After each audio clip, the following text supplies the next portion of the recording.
Luuk has been out for a couple of days now, and I think it's been long enough for me to fully form my thoughts on him.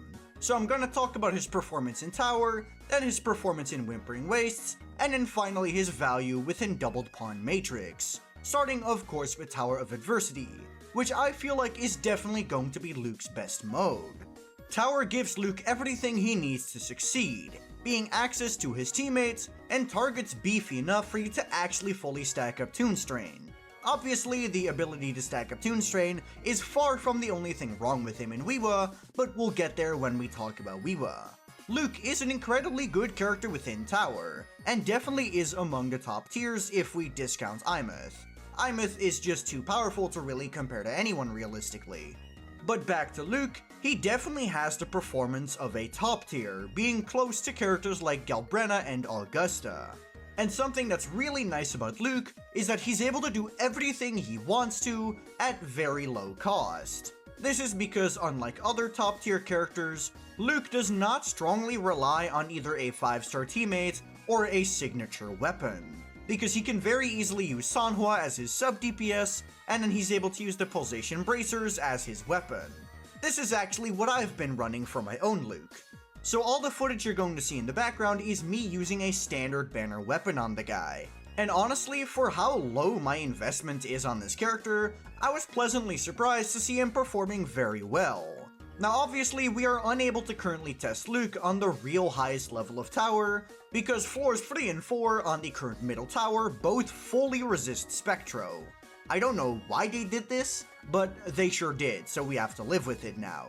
But based on what I've been able to see from Luuk, he's very good in Tower. Not only does he have the damage, but he also has something that a lot of aerial characters struggle with, being good movement. A lot of Luuk's abilities have him move around a lot, or just straight up teleport towards the enemy, which is something that a lot of aerial characters tend to have issues with, primarily Brant.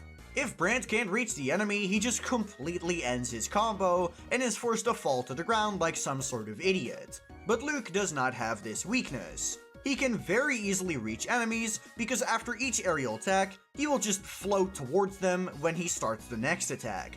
His second Forte skill just straight up has him fly towards the enemy, and the third one will freeze enemies in place during its duration. And after his first 2 Forte skills, he's able to use an attack that lets him just straight up teleport towards the enemy. So he's very good at chasing down mobile targets like the Mephis twins. Him being an aerial character also means that bosses like Sentry Construct and the Nameless Explorer are going to be easy pickings for him. So ultimately, Luuk is really not going to have a bad matchup, and he's also incredibly accessible as a character. So if you're a new player and you want a good DPS for Tower specifically, Luuk might honestly be one of the best options for you to pick. However, when we get to Whimpering Wastes, he starts to struggle a lot more. If you've been on Reddit or on Twitter, or hell, if you watched my last video, you would know that Luuk within Whimpering Wastes is quite the struggle, and this is for a lot of reasons. And trust me, people have not been exaggerating just how bad his situation within the game mode really is. He has a ton of issues that really prevent him from consistently getting good scores, and even if you have his signature weapon, you're really only going to be barely scraping by, despite one of the new tokens being good for him. On the surface, he looks like a good WhiWa character. He has good AoE and he has multiple skills that are able to delete waves. However, his aerial nature really comes back to haunt him within this mode. This is for a very simple reason.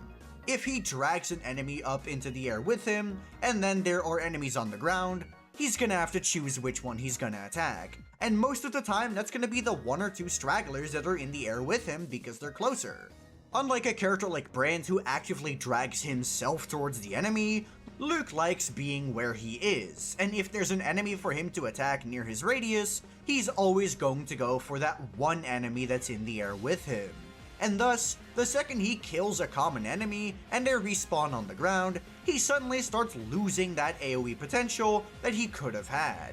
His incredibly mobile nature also works really well against bosses, but less so in Whimpering Wastes. Enemies in Whimpering Wastes are always going to spawn in the same place, so when you have a character that's actively trying to go literally everywhere else and taking the enemies with him, you get a character whose positioning is going to be incredibly inconsistent. All that flying around that would have been useful against the Tempest Mephis really is not going to be helping you much in WhiWa, because in WhiWa, enemies should always be in the same place, and they really should not be given a chance to move. So what happens when you get a character who's going to actively chase them down rather than keep them in their place? You get a character who's gonna have to waste a ton of resources on stragglers rather than being able to just deal with hordes at a time. The only thing that's really gonna be able to take out an entire horde is his Resonance Liberation. But because it's a liberation, you're only going to be able to kill one wave with it, and not multiple. So ultimately, Luuk struggles quite a bit simply with trying to hit every enemy. But that's not the ending of his struggles, because he is also a Toon Break focused character. At this point, we've probably all noticed that Toon Break characters are going to be a bit weaker in WhiWa because Toon Break is not as effective against lower class enemies. While it's really good against bosses, you're really not going to get that much use out of it when you're fighting a common enemy. With Toon Rupture, you can at least say that you get the effect immediately just being a tick of damage, which helps you with killing enemies without wasting resources. However, Toon Strain is not like that. Toon Strain is meant to be a long-lasting buff, but if you're fighting enemies who should be dying very quickly, you're not going to get much of a chance to really abuse that buff. And because you're in multi-wave, you're not really going to get the chance to really stack up your Toon Strain. Now, Luuk is supposed to have a passive that helps with this, but its 1 second cooldown means you're realistically only going to get around 1 stack of Toon Strain, and if you're lucky, maybe 2. But if you're getting 2 stacks of Toon Strain on the target, that also means that most likely, it's simply taking you too long to actually kill the enemies. Luuk simply has a ton of problems in Whimpering Wastes that really prevent him from being a good character there. So ultimately for Whimpering Wastes, this guy absolutely stinks. And that gets us to his value within Doubled Pawn Matrix, which is honestly rather unique. In Doubled Pawn Matrix, he has an issue, which is that he has the exact same team as Imeth currently. Now here's the question. Why would you ever want to play Luuk in his premium team in Doubled Pawn Matrix when Imeth is just going to be a strictly better option? Well, when we're talking about premium teams, yeah, Luuk does kind of have this issue. However, Luuk does have the ability to use Thundah very nicely, and because Imeth does not have as good of a Forcer alternative, Luuk can very easily just go with Thundah Mornia, and you can still use him in your Doubled Pawn Matrix. So while he's not the best Lene user in the entire game, he's definitely the best Thundah user. And because the competition is characters like Camellia and Encore, who most people don't even have builds or don't have, it's very easy to simply say that your Thundah is gonna go with your Luuk for a change. So Luuk does have a pretty unique bit of value within Doubled Pawn Matrix. Doubled Pawn Matrix is also a very good environment for Luuk to perform, because as I said before, he excels against boss fights, and this includes bosses that are incredibly annoying to fight. So if you have to fight a boss like Sentry Construct, and you still have your Luuk available, you can very easily use him there to avoid the annoyance of a boss that just tries to run away from you. The 2-minute timer that is attached to DPM also helps Luuk properly stack up his Toon Strain, which means he's going to be able to use his full potential when fighting bosses in DPM. So while he definitely has his issues within DPM, these are either fixable or things that are not permanent.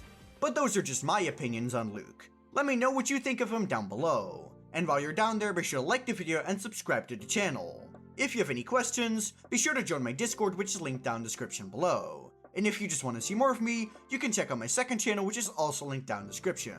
But that'll be all from me. Peace.